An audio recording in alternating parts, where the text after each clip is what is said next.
Okay, next episode here. We're talking about people from space. I already lost track of what episode this might be because I'm just putting it out there pronto. Later on today, I'd like to go to the beach again and do some more swimming because there's some time that I need to put out there for some loved ones or with some loved ones. I'm going to be visiting Saskatchewan. I'm going to be heading out that way tomorrow for Connect, so I'm going to have some beautiful work to do there. I'm looking forward to that. Just back on subject, people from space. The celestial family reunion. Yesterday, I was talking about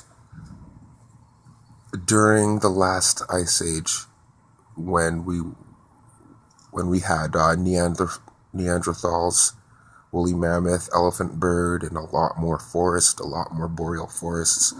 The oxygen was way more thicker and more rich. During that time, there were some people from space, left brain, materialistic, power-driven people from space that came in and wanted to influence the Earth project here. And there was somewhat of a space battle according to ancient texts. And now the negative type people from space that are like strong left brain materialistic, they supposedly came to the Earth and started hiding and influencing things and kind of putting their DNA into the cooking pot as well. I'll explain more about the whole DNA cooking pot of the Earth humans because it's pretty radical.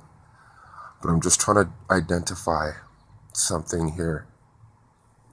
In certain pieces of material, you'll hear about a reptilian type species of people from space, right? Well, my theory on that is they may not be physically reptilian. It might actually be their spirit body type, because there are different spirit body types of different animal origins. And so if they're not physically reptiles and they're just as human as everybody else, it would mean that it's their spirit body that has cold-blooded characteristics. So basically, it's probably those ones. They're probably very strong left brain, very dependent on their five senses, so they're very focused on the material realm, the third dimension. And these people that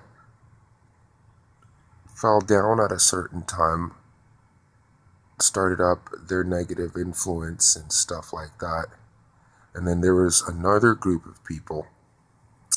My theory is I think I'm one of them. There's a group of guys. Some of us are left-brained, some are right-brained, some, I believe, were ambidextrous-brained people from space, so they're still pretty materialistic and they need to use their spaceships to get around.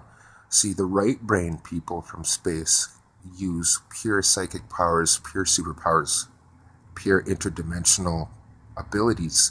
So they don't need a spaceship to come visit your planet. They can come and visit your planet butt naked, because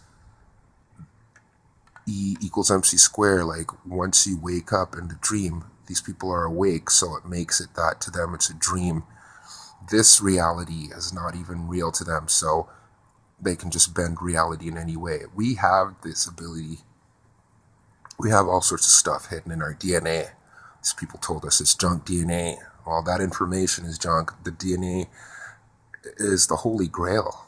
The Holy Grail is being human. Just if you're awakened, then your reality is a treasure. It's epic.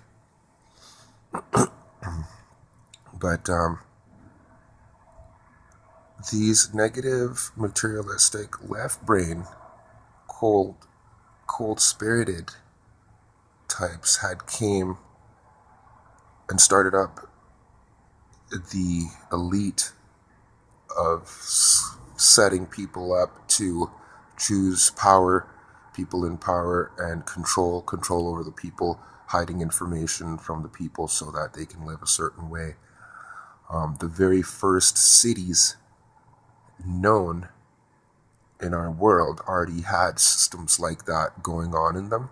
Plus, there's other people from space that were designated to be guardians, and they actually didn't turn out to be good guardians at all. We fell for Earth babes. Earth babes are hot. And so some of us felt like we needed some Earth experience, stuff like that. We want to chill with the Earth babes and get some stuff going and start up our own campsites, start up our own tribes. And so some of us came to the Earth and started doing that. Some of us racked up a lot of bad karma for doing something like that. So some of us have been reincarnating in harsh positions to make up for that karma, for doing that back then. But in a good note, it helps to speed up the Earth humans' evolution pattern, wherein we need to speed up the Earth humans' evolution. We need this fruit to ripe in a very tight, short time, because the whole process is taking place between one pole shift to the next. The first pole shift that I'm talking about here is in the super ancient times, when the Earth had its original Earth human cities, starting with Sumeria. And I believe, I didn't really look down into this, but I believe Sumeria happened later on after Atlantis. Because when Atlantis landed, I don't think the Atlantis city was the negative left brain reptilian spirit type. I think they were more an investigative research group that travel throughout space and document a whole bunch of data, collect data, and share data. Something went wrong in space with this one city, because there's negative energies around everywhere in nature. So it doesn't matter if you're highly evolved, you're still learning, you're still growing, so mistakes can happen. So my theory about Atlantis is I'll tell you on the next episode.